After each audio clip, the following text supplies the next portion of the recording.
Hi friends, welcome to Vinay சேனலுக்கு. நம்ம என்ன பார்க்குறோம் அப்படின்னா, பன்னீர் பட்டர் மசாலா பார்த்துட்ருக்கோம். ஸோ அதுக்கு தேவையான பொருட்கள் பார்த்திங்கன்னா, ஒரு 7லேருந்து 8 கிட்ட வந்து காஞ்ச மிளகாய் எடுத்துக்கோங்க, கொஞ்சம் தனியா, கொஞ்சம் சீரகம் எடுத்துக்கோங்க. இது நல்லா வந்து ட்ரை ரோஸ்ட் பண்ணுங்கள், எண்ணெய் இல்லாமல் வந்து நல்லா ரோஸ்ட் பண்ணுங்கள். ஸோ நல்லா வறுத்ததுக்கப்புறம் இது வந்து காய வச்சுக்கலாம். ரொம்ப தனியா சேர்த்திங்க அப்படின்னா அந்த தனியா ஃப்ளேவர் அதிகமாக வரும். ஸோ கம்மியான அளவுக்கு சேர்த்துக்கோங்க. தென் அதே பேனில் வந்து கொஞ்சம் எண்ணெய் வந்து ஆட் பண்ணிவிட்டு சின்ன சின்னதாக வந்து வெங்காயம் கட் பண்ணி வச்சுருக்கேன். ஆல்ரெடி பொடுசாக கட் பண்ணி வச்சுருக்கேன். ஸோ அந்த வெங்காயத்தையும் நம்ம வந்து இதில் ஆட் பண்ணிக்கலாம்.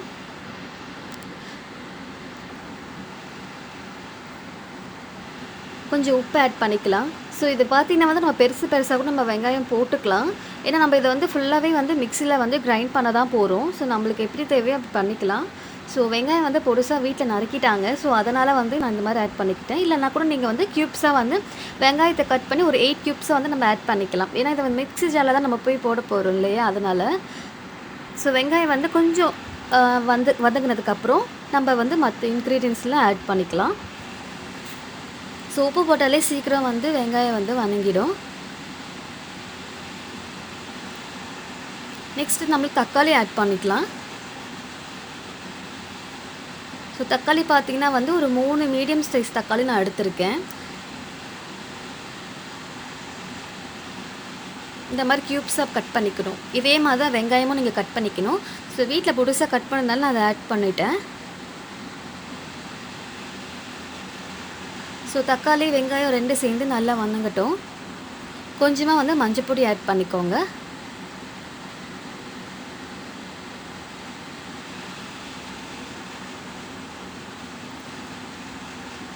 நல்லா வதக்கி விட்டுக்கோங்க.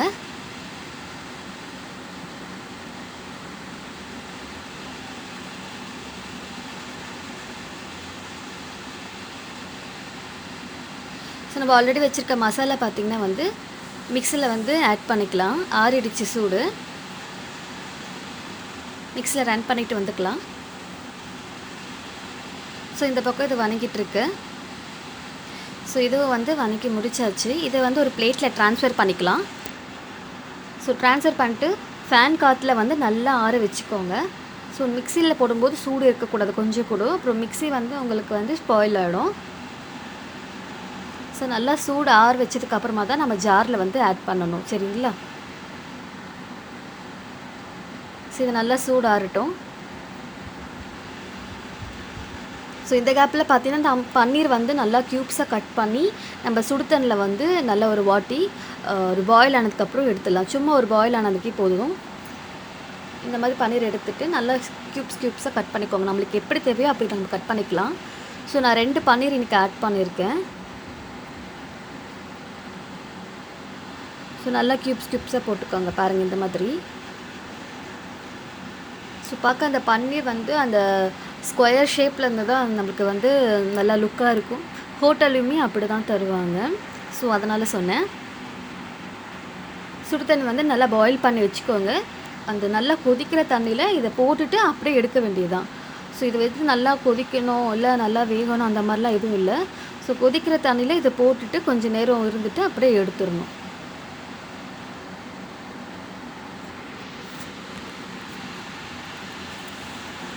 ஸோ நான் ஆல்ரெடி ஸ்கியூப் பண்ணி வச்சுருக்கேன். எல்லாத்தையுமே இதில் நம்ம ஆட் பண்ணிக்கலாம்.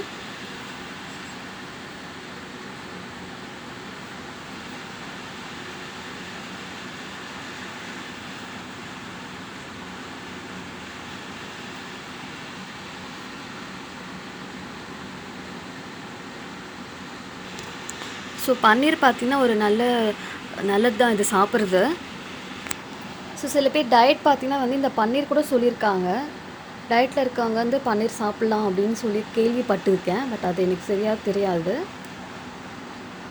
குழந்தைங்க கூட பார்த்திங்கன்னா பன்னீர் வந்து நல்லா விரும்பி சாப்பிடுவாங்க. ஸோ இந்த மாதிரி வந்து ஒரு வாட்டி கலக்கி எடுத்துக்கோங்க. ஏன்னா இது ஃபுல்லாக இருக்கிறதுனால நான் உங்களுக்கு அடியில் போய் ஒட்டிக்கும்ல, ஒன்றோட ஒன்றா ஒட்டிக்காமல் பார்த்துக்கணும். ஸோ பன்னீர் வந்து அப்படியே ஒட்டிடும். நம்ம தண்ணி வந்து ஃபில்ட்ரு பண்ணதுக்கப்புறம் எல்லாத்தையும் ஒட்டிடும். இதை ஒட்டாமல் பார்த்துக்கோங்க. ஸோ இந்த ஸ்டேஜில் வந்து நம்ம கொதிச்சோடனே ஒரே ஒரு கொதிச்சோடனே எடுத்துடலாம். நம்ம இதை வந்து ஃபில்ட்ரு பண்ணிக்கலாம். நம்ம இது மேலே கொஞ்சம் லைட்டாக வந்து ஊற்றிக்கோங்க. ஏன்னா ஒன்றோட ஒன்று ஒட்டாமல் இருக்கிறதுக்காண்டி நான் சொல்கிறேன், வேறு எதுவும் இல்லை. இது பார்த்தீங்கன்னா தெரியும் உங்களுக்கே, பார்த்தீங்கன்னா எப்படி ஒட்டியிருக்குன்னு. ஸோ சூட்டில் வந்து எல்லாம் ஒட்டிக்கும். நெக்ஸ்ட் அதே பேன் எடுத்துகிட்டு ஜஸ்ட் சோம்பு ஆட் பண்ணிக்கிறேன். கொஞ்சம் எண்ணெய் ஊற்றி எண்ணெய் காஞ்சதுக்கப்புறமா தான் சோம்பு ஆட் பண்ணணும். சோம்பு நல்லா ஃப்ரை ஆனதுக்கப்புறம் பட்டை, கொஞ்சம் லவங்கமும் ஆட் பண்ணிக்கலாம். பிரியாணி இலை இருந்தால் பிரியாணி இலை ஆட் பண்ணிக்கோங்க. நெக்ஸ்ட் நம்ம பொடிசாக கட் பண்ணி வச்சுருக்கோம் பார்த்தீங்களா, அந்த வெங்காயமும் ஆட் பண்ணிக்கலாம். ஸோ இது வந்து நம்ம ஆல்ரெடி வந்து போட்டுறதுக்காண்டி அந்த வெங்காயம், இதை வந்து நம்ம வந்து குருமா அந்த பன்னீர் பட்டர் மசாலா வதக்கிறதுக்கு இந்த வெங்காயம் இட்ஸ் ஆப்ஷனல் தான். இது நீங்கள் போட்டாலும் போட்டுக்கலாம், இல்லைன்னா அப்படியே வந்து அந்த சோம்பு போட்டதுக்கப்புறம் அந்த அரைச்சி வச்ச பேஸ்ட் அப்படியே வந்து நம்ம வதக்கி விட்டுட்டு அந்த பன்னீர் க்யூப்ஸை வந்து போட்டுட்டு கூட இறக்கிக்கலாம். கொஞ்சம் கொத்தமல்லி இலை போட்டுட்டு இறக்கிக்கலாம். பட் இது கொஞ்சம் வந்து வெங்காயம் வந்து நல்லா ஃப்ரை பண்ணி இதில் போட்டோன்னா இன்னும் சூப்பராக இருக்கும். இதை கூட பார்த்திங்கன்னா வந்து இஞ்சி பூண்டு பேஸ்ட்டை வந்து நம்ம ஆட் பண்ணிக்கிறோம். நீங்கள் வந்து அந்த வெங்காயம் தக்காளி வதக்கணும் பார்த்தீங்கன்னா, அதிலே வந்து கொஞ்சம் பூண்டு அப்புறம் கொஞ்சம் இஞ்சி வந்து தோல் உரித்து அதிலே நீங்கள் போட்டால் கூட நீங்கள் மிக்ஸி ஜாரில் அப்படி கூட நீங்கள் ஆட் பண்ணிக்கலாம். ஸோ நான் இப்படி தான் ஆட் பண்ணியிருக்கேன், நீங்கள் அந்த மாதிரியும் ஆட் பண்ணிக்கலாம். ஸோ இஞ்சி பூண்டு பேஸ்ட்டோட வந்து பச்சை வாசனை போடுறதுக்கப்புறம் மற்ற இன்க்ரீடியன்ஸ்லாம் ஆட் பண்ணிக்கலாம். ஸோ கொஞ்சம் லைட்டாக நான் உப்பு ஆட் பண்ணிக்கிறேன்.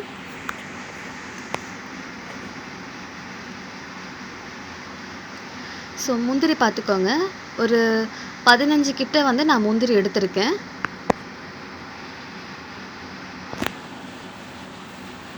ஆல்ரெடி பொடி ரன் பண்ணி வச்சுருக்கோம் பார்த்தீங்களா, அதே மிக்ஸி ஜார்லேயே நான் போட்டுக்கிறேன்.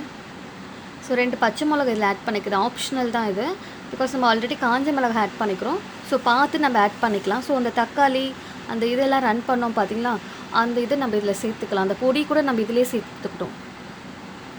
ஸோ ஃபஸ்ட்டு வந்து அந்த பொடி அந்த சீரகம், தனியா, அப்புறம் காஞ்சி மிளகா அந்த பொடி இருக்குது பார்த்தீங்களா, அது வந்து ஃபஸ்ட்டு ரன் பண்ணி வச்சுக்கணும். அதுக்கப்புறம் அது ரன் ஆனதுக்கப்புறம் அதிலே வந்து தக்காளி வெங்காயம் வதக்கிட்டோமோ அதையும் சேர்த்துக்கோங்க. அப்போ தான் வந்து சீக்கிரம் நல்ல பேஸ்ட் மாதிரி ஆகும்.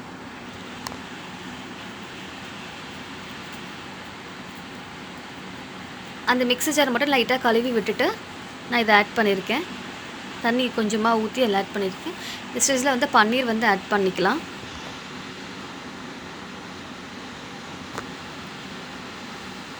ஆல்ரெடி ஒட்டிடுச்சு அது. ஸோ அதனால தான் நான் வந்து எடுத்து போடுறேன். பாருங்கள் எப்படி ஒட்டியிருக்கு பாருங்கள். ஸோ பட்டர் வந்து நான் கொஞ்சமாக ஆட் பண்ணுறேன். ஸோ உங்களுக்கு தேவையான அளவுக்கு நீங்கள் ஆட் பண்ணிக்கலாம். நிறைய பட்டர் சாப்பிட்றவங்கள வந்து நீங்கள் கொஞ்சம் நிறையவே ஆட் பண்ணிக்கலாம்.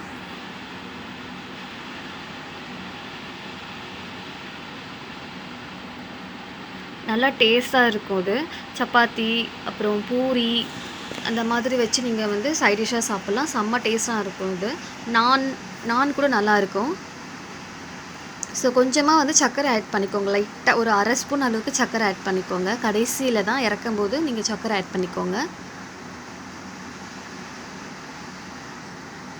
ஸோ கொத்தமல்லி இலை இருந்தால் கொத்தமல்லி இலையும் கருவேப்பிலையும் நல்லா மேலே வந்து ஸ்ப்ரெட் பண்ணி விட்டுக்கோங்க.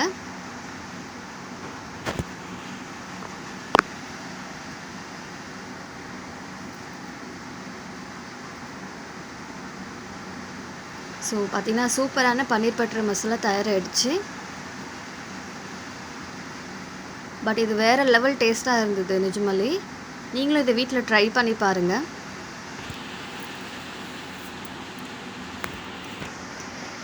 ஸோ இது நல்லா கொதிச்சது நம்ம வந்து சாப்பிட்டு பார்க்கலாம்.